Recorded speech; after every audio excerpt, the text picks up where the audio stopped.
Good morning. आज हम क्रिया पढ़ेंगे। जैसा कि आप जानते हैं, क्रिया का अर्थ होता है किसी काम का करना या होना। जैसे करना, किसी भी काम का करना पता चले। जैसे पढ़ रहा है बच्चा, तो पढ़ने का पता चलता है कि पढ़ने का कार्य हो रहा है।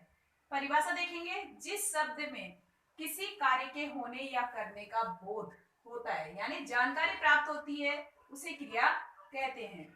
जैसे चलना, दौड़ना, खाना, रोना, पढ़ना आदि। इन सभी शब्दों में क्रिया के होने का पता चलता है। कर्म के आधार पर क्रिया के दो भेद बताए गए हैं। क्रिया के भेद में प्रथम क्रिया है सकर्मक क्रिया। सकर्मक, स का अर्थ होता है साथ और कर्म के साथ, तो इसमें कर्म होना आवश्यक होता है। सकर्मक क्रिया में कर्म की आवश्यकता होती है। जिस प्रकार परिभाषा दी गई है, जिन क्रियाओं के कार्य या व्यापार का फल कर्ता पर नहीं पड़ता, डायरेक्ट यानी सीधे कर्म पर पड़ता है, उसे ही क्रिया सकर्मक क्रिया कहते हैं। इस तरह की क्रिया में कर्म आवश्यक होता है। उदाहरण के लिए, सुरेश पुस्तक पढ़ता है। पढ़ता है यहाँ पे क्रिया है। इस क्रिया का प्रभाव सुरेश पे ना पड़ के पुस्तक पे पड़ रहा है, अर्थात कर्म पे पड़ रहा है। सकर्मक क्रिया के लिए कुछ पहचान के लिए दिए गए हैं। जैसे क्रिया होती है, क्रिया के आगे हम क्या व किसको लगाकर अगर प्रश्न करें और उसका उत्तर आता है, तो उसे सकर्मक क्रिया कहते हैं। जिस प्रकार से क्या पढ़ता है, क्या खाता है। क्या पढ़ता है तो किताब भी हो सकती है, ग्रंथ भी हो सकता है, परंतु इसका उत्तर आता है, इसीलिए ये सकर्मक क्रिया है। क्या खाता है, मिठाई भी खा सकता है या फिर खाना भी खा सकता है, तो यहाँ भी इसका उत्तर आता है। किसको, किसको, तो किसको देता है। यहाँ पे एक उदाहरण ले सकते हैं हम, राजा गरीब को वस्त्र देता है, तो किसको दे रहा है, गरीब को दे रहा है, तो यह भी सकर्मक क्रिया है। सकर्मक क्रिया के तीन भेद बताए हैं: पूर्ण एकर्मक क्रिया, पूर्ण द्विकर्मक क्रिया, अपूर्ण सकर्मक क्रिया। पूर्ण एकर्मक क्रिया, जैसे कि नाम से ही पता चलता है कि एक कर्म होना आवश्यक है। पढ़ी क्रिया है, पढ़ी क्रिया का पुस्तक एक ही कर्म दिया गया है। परिभाषा देखते हैं, जिन क्रियाओं का वाक्य में एक ही कर्म होता है, उसे एकर्मक क्रिया कहते हैं। जिस प्रकार से यहाँ पुस्तक एक ही कर्म दिया गया है। दूसरा है पूर्ण द्विकर्मक क्रिया। नाम से ही पता चलता है, द्विव मतलब दो, तो यहाँ दो कर्म होना आवश्यक है। परिभाषा देखिए, वाक्य में जिन क्रियाओं के दो कर्म होते हैं, उन्हें द्विकर्मक क्रिया कहते हैं। उदाहरण लेंगे, शीला ने मुन्नी को पुस्तक दी।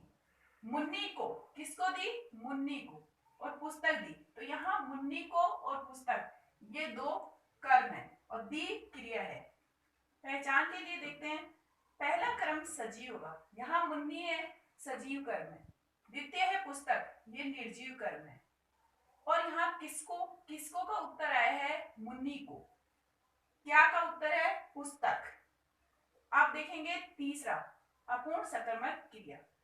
ये वे क्रियाएं हैं जिनमें कर्म रहने पर भी कर्म की किसी पूरक शब्द की आवश्यकता होती है, अर्थात बनी रहती है, वरना ये अधूरा रहता है।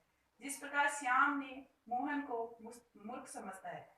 मूर्ख समझता है, अगर यहाँ से मूर्ख हटा दिया जाए तो श्याम मोहन को समझता है, तो क्या समझता है, इसका उत्तर नहीं आ रहा।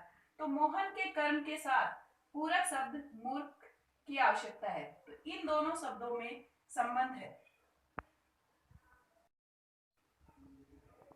क्रिया का दूसरा भेद अकर्मक क्रिया। अकर्मक क्रिया का शाब्दिक अर्थ होता है कर्म के बिना, इसमें कोई कर्म की आवश्यकता नहीं होती।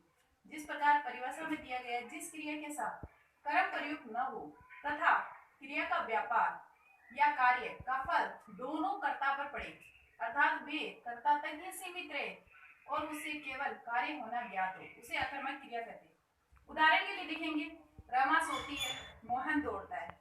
यहाँ सोती है, कहाँ सोती है, क्या सोती है, इसका उत्तर नहीं है, अर्थात कर्म नहीं है। दौड़ता है, तो कौन दौड़ता है ये पता चल रहा है, क्या दौड़ता है ये पता नहीं चल रहा, अर्थात इसमें कर्म नहीं है। इसमें क्रिया का प्रभाव डायरेक्ट सीधे कर्ता पे ही पड़ रहा है। अकर्मक क्रिया के दो भेद बताए गए हैं: पूर्ण अकर्मक क्रिया, अपूर्ण अकर्मक क्रिया। पूर्ण अकर्मक क्रिया, नाम से ही पता चलता है पूर्ण, तो इसमें वाक्य पूरा होता है। इसकी परिभाषा देखते हैं, जो क्रिया बिना कर्म के पूर्ण अर्थ प्रकट करती है, पूर्ण अर्थ प्रकट है, उसमें कर्ता की दशा गति होने का बोध, उसे पूर्ण अकर्मक क्रिया कहते हैं। उदाहरण के लिए दिया गया है, बच्चा रो रहा है, मुस्कान सो रही है।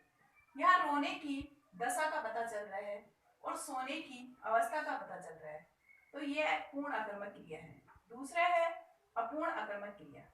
अपूर्ण अकर्मक क्रिया की परिभाषा देखेंगे, जिन क्रियाओं की पूर्णता के लिए कर्ता से संबंध रखने वाले किसी शब्द की आवश्यकता पड़ती है, उसे अपूर्ण क्रिया कहते हैं। उदाहरण के लिए, मोहन बहुत तेज निकला। यहाँ देखेंगे मोहन बहुत तेज निकला, तेज शब्द को हटाने से मोहन बहुत निकला, क्या निकला, तो ये वाक्य अपूर्ण है। तो इस वाक्य को पूर्ण करने के लिए तेज शब्द का प्रयोग किया गया है।